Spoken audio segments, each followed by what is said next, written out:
गेड़ा गामे जय बजरंग गौशाला में स्वर्गीय चीनुभाई शिवलाल सहने श्रद्धांजलि अर्पण।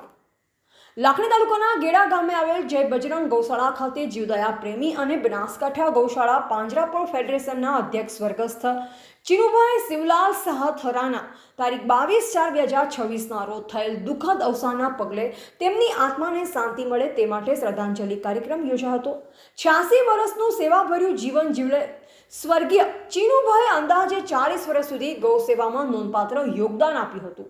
તેમણે ગાય માતાના કલ્યાણ માટે સરકાર સુધી અનેકોવાર રજૂઆત કરી ગૌશાળાઓના પડતર પ્રશ્નના નિરાકરણ માટે મહત્વપૂર્ણ પ્રયાસો કર્યા।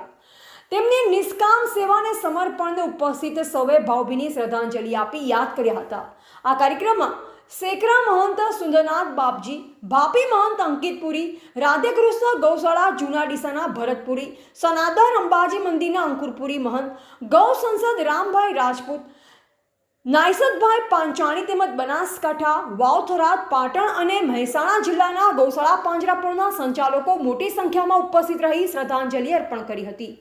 કાર્યક્રમ દરમિયાન સમસ્ત મહાજનના પ્રમુખ ગિરીશભાઈ સ્વર્ગીય ચીનુભાઈના જીવન અને સેવાકીય કાર્ય અંગે ભાવપૂર્ણ સ્મરણો વ્યક્ત કર્યા હતા। એવા નરસિંહ પ્રજાપતિ લાખણી। जय गौ माता, जय गोपाल। अमारा वडील, अमारा आदरणीय जे छेल्ला सतत 40 वर्षथी વધારે ગૌશાળાને પાંજરાપોળ માટે જે ચીમન કાકા કામ કરતા હતા, ગૌપોષણ યોજનાની વાત હોય, સરકાર સામે લડવાની વાત હોય કે ગૌ માતાના હકની વાત હોય, તો એ સતત ને સતત એમણે કામ છેલ્લા 40 વર્ષથી કામ કરી રહ્યા હતા।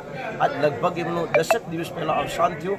એને લઈને આજે ગેળા ખાતે મોટી સભા રાખવામાં આવી હતી, શોક સભા। એની અંદર લગભગ અમારા 8 થી 9 જિલ્લાઓના મહેસાણા સુધીના વ્યક્તિઓ આજે હાજર રહ્યા અને મોટી આ શોક સભાની અંદર એમને શ્રદ્ધાંજલિ આપી। અમે પરમપિતા પરમાત્માને પ્રાર્થના કરીએ, ગૌ માતાને પ્રાર્થના કરીએ કે એ ભગવાન તમે તમારા એમના ચરણોમાં રાખજો। જે આજે ગૌશાળાને પાંજરાપોળ માટે જે અમને ખોટ વર્તાઈ દે કાકાની, એ તો પણ ક્યારે પૂર્વવર્ત નથી થાય એમ, પણ એમની સાથે સાથે અમારા જયંતિ કાકા હોય, આખું સંઘનું મંડળ હોય, સાધુ સંતો હોય, જે સતત અમારી જોડે રહી અને ગૌ માતાનું કાર્ય કરે છે। એની સાથે સાથે અમે સરકારશ્રીને પણ વિનંતી કરશું કે જે રીતે 30 રૂપિયા આપે છે એની જગ્યાએ 50 ને 100 રૂપિયા કરે। જે અત્યારે અભિયાન ચાલે આખા ભારતભરની અંદર, જે ચીમન કાકાની પણ ઈચ્છા હતી કે ગૌ માતા રાજ્ય માતા અને રાષ્ટ્રમાતા બને, એ પણ ભારત દેશની અંદર એનાથી વિશિષ્ટ ગુજરાતની અંદર અમે સરકારશ્રીને વિનંતી કરશું કે આપ તાત્કાલિક ગૌ માતાને રાજ્ય માતાને રાષ્ટ્રમાત બનાવો અને એનાથી પણ પહેલો 100 રૂપિયા ગૌ પોષણ યોજના માટે કરો, એવી અમારી વિનંતી છે। અને અમે ફેરથી ભગવાન કૃષ્ણને અને ગૌ માતાને પ્રાર્થના કરીએ કે કાકાને ખૂબ મોક્ષ આપે, એમને ખૂબ પરમાત્મા એમને સુખ આપે ને સ્વર્ગનો એમનો સ્વામૈયા થાય। જય ગૌ માતા, જય गोपाल। गिरीशभाई आदरणीय चीनू दादा 86 वर्षની ઉંમરે સ્વર્ગે સિધાણા।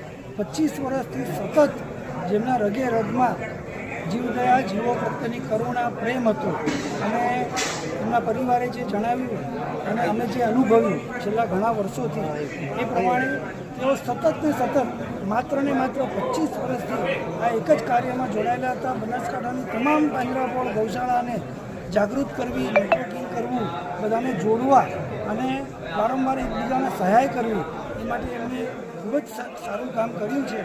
પ્રભુના ચરણોમાં તેઓ વધાર્યા છે। એમના ચરણોમાં અમે વિનમ્ર ભાવે શ્રદ્ધાંજલિ સાથે એમના આત્માને એટલું જ વિનંતી કરીએ છીએ કે તમારી રહેમ નજર બનાસકાંઠાની આ તમામ પાંજરાપોળો ઉપર રાખશો અને આ બનાસકાંઠાની પાંજરાપોળો વધારે જાગૃત થાય, વધારે મજબૂત થાય અને આખા જિલ્લામાંથી થરાદ હોય, વાવ હોય, પાટણ હોય કે મહેસાણા હોય, બધા જિલ્લાઓમાંથી એક પણ અબોલ જીવ કતલખાને ન જાય, એ માટે તમામ જીવદયા પ્રેમીઓ જાગૃત થાય, એ જ સાચી શ્રદ્ધાંજલિ છે।